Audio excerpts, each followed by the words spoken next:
Hello guys, welcome to the first episode of All Things NASCAR with Essentially Sports. And joining us today is our first guest, future NASCAR Cup Series driver, Toni Breidinger. So hello Tony, how are you? I'm good. How are you? I'm also good. So what was your first experience at the racetrack? So my very first experience racing ever was in a go-kart, and I just loved it. It was at Sonoma Raceway. They have a big track, but they also have a go-kart track.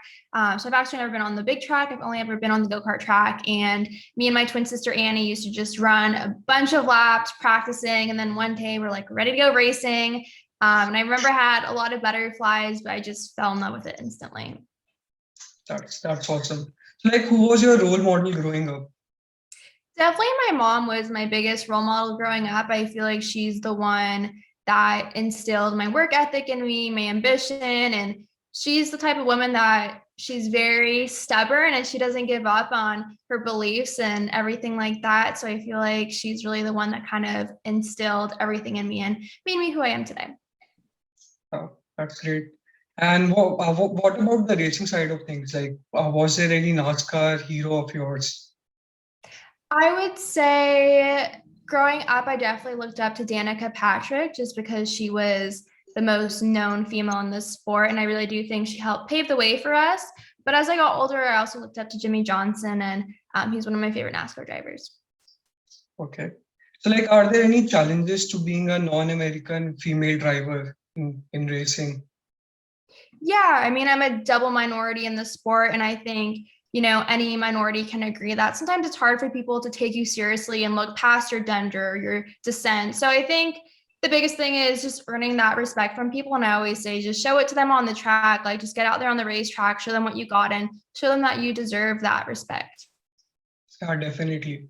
So, Bush Beer recently came up with an initiative. Like they are pledging to have $10 million for women in NASCAR.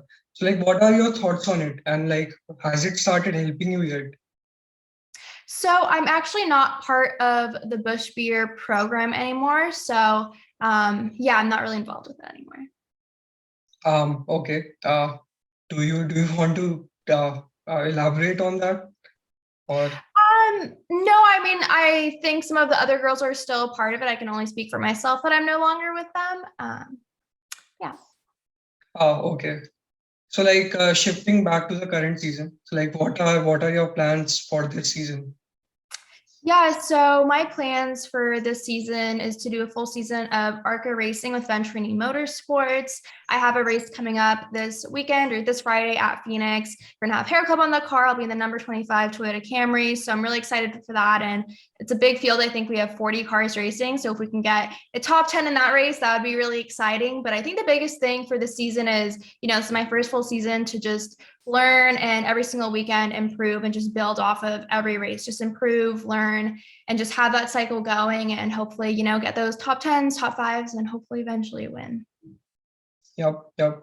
So I think last season you were very close to breaking into NASCAR. Like I think with Young Motorsports you were close to making our Truck Series debut. So like why did it not pan out for you? Yeah, so basically, when I was planning on making my Truck Series debut, I was also planning on doing a full season of ARCA, but I didn't have the funding for it. I only did, I think it was 8 ARCA races last year, and they were very spread out. So for me, if I move up to the next step, I want to make sure it's something that I'm ready for and something that, if I make that next step, I want to be able to perform well and not just do it to go out there to just say I did it.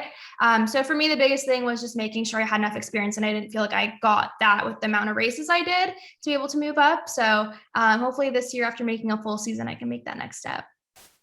Right. Yeah, makes perfect sense. So like just like a hero Danica Patrick, are you open to single seater racing or is it just chalk car racing for you? I do love Formula One. Lewis Hamilton's probably my ultimate favorite driver. So I do watch some Formula One races, but for me personally, I wouldn't turn down a ride in like Formula One or single seaters. I just love racing in general, but my biggest focus is on NASCAR right now. And what about IndyCar? IndyCar is cool. When I was younger, I wanted to do everything IndyCar, NASCAR, Formula One, drag racing. So I wouldn't turn down an opportunity, anything. And for me, it's all motorsports and racing, and I just love it all. So. Okay, that's awesome. So like to close out this episode, we have a set of rapid fire questions. So I Okay. think I'll just get started. So F1 or NASCAR? I think I'm gonna have to go with NASCAR just because that's what I race. Okay. Jimmy Johnson or Jeff Gordon? Love both, but Jimmy Johnson. Right. Being an Xfinity Series champion or a top 10 finish in NASCAR Cup Series. Um, I think being a champion is always the best. Okay. Okay. So not okay. That's awesome. Ellen DeGeneres or Jimmy Kimmel? Diverting slightly off topic. I would say Ellen just because I've talked with her before. Yep, of course. Uh, Dirt car racing for midget cars or dirt car racing or dirt racing for bikes? Which do you prefer? I would say dirt racing midgets. Right.